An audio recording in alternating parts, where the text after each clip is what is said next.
Saudara-saudariku yang dikasihi Tuhan, hari ini adalah hari Minggu Prapaskah yang kedua dalam tahun liturgi B. Sesuai dengan janji Allah, Abraham mengharapkan suatu keturunan yang besar. Hanya satu anaknya. Dan inilah harapan satu-satunya untuk menjadi bangsa yang besar. Lalu pada suatu hari Allah berkata, Abraham, kurbankanlah anakmu yang tunggal sebagai persembahan kepada saya. Abraham tak bisa mengerti dan putus asa, sebab harapannya hilang.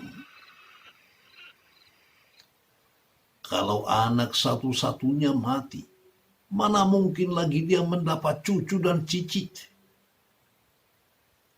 Mana mungkin lagi dia masih bisa menjadi bapa bangsa yang besar? Walau demikian, Abraham tidak ragu-ragu. Dia bersedia mengorbankan anaknya.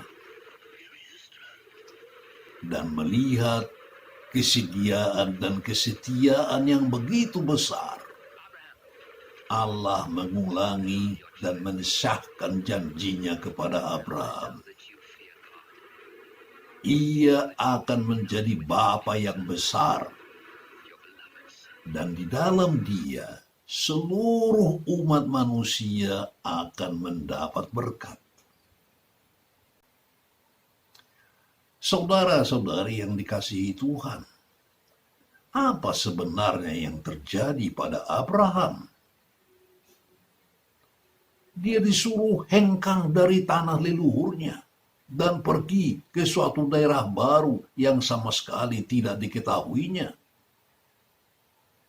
Ia mengalah kepada saudaranya Lot ketika terjadi perebuhan lahan yang terbaik dengan menyerahkan seluruh lembah Yordan yang subur. Ia mendoakan keselamatan kota maksiat Sodom. Dan yang paling mengenaskan ialah kesediaannya untuk membunuh dan mengorbankan anak satu-satunya.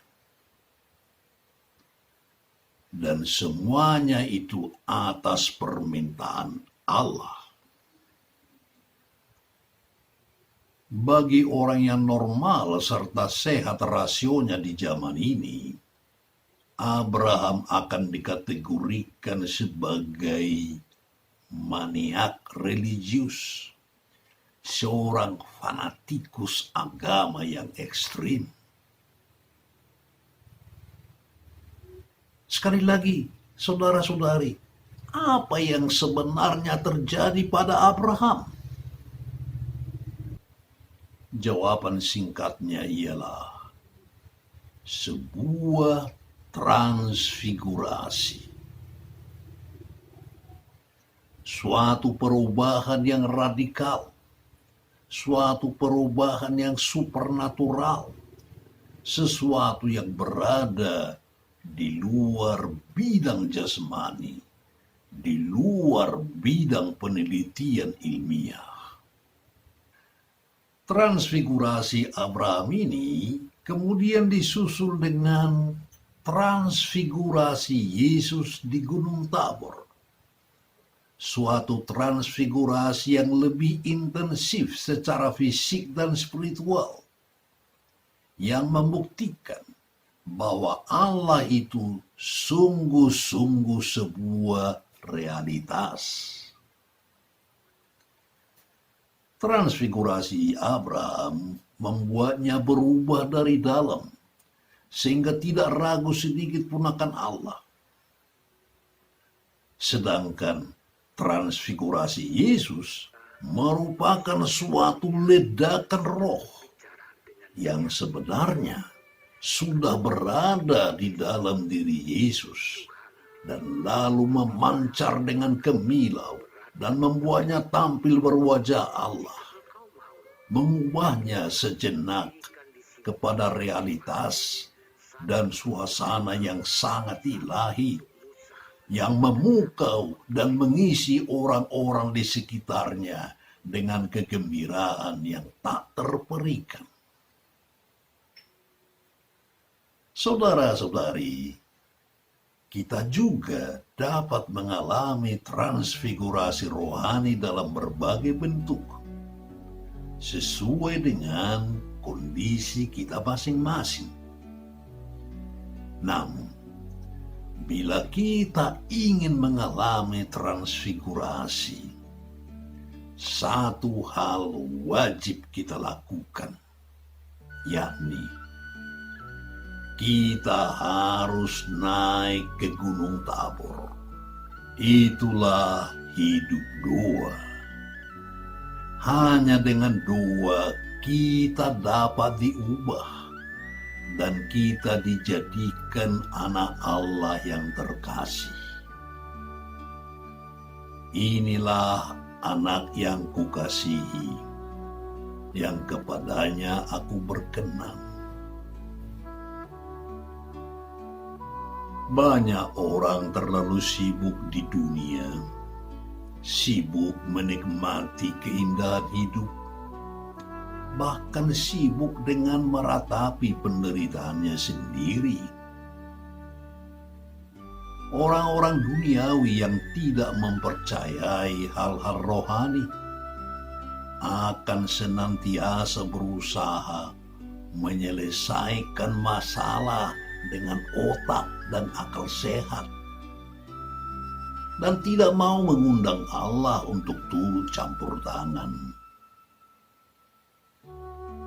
Maka banyak orang sembuh secara fisik, tetapi hancur secara rohani, karena mereka utuh secara jasmani, tetapi tidak ada daya batiniahnya yang merekat dari dalam secara spiritual. Untuk itulah orang perlu naik ke Gunung Tabor dan membiarkan diri mendengarkan Allah yang berbicara.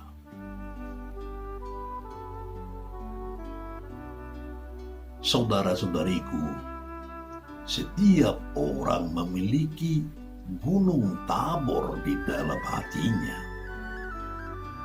Setiap orang perlu naik ke sana dan memasukinya dengan membawa persembahannya.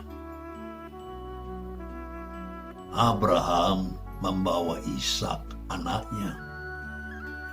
Yesus membawa ketiga muridnya. Orang naik ke Gunung Tabor hatinya tidak boleh bertangan kosong. 2. Tanpa perbuatan baik takkan mengubah kita. Karena itulah puasa dan amal harus ditandai dengan doa. Hanya dengan cara inilah kita akan mengalami transfigurasi batin dan berhak mendengar suara ilahi. Engkaulah anakku, kepadamu aku berkenan. Pace e bene.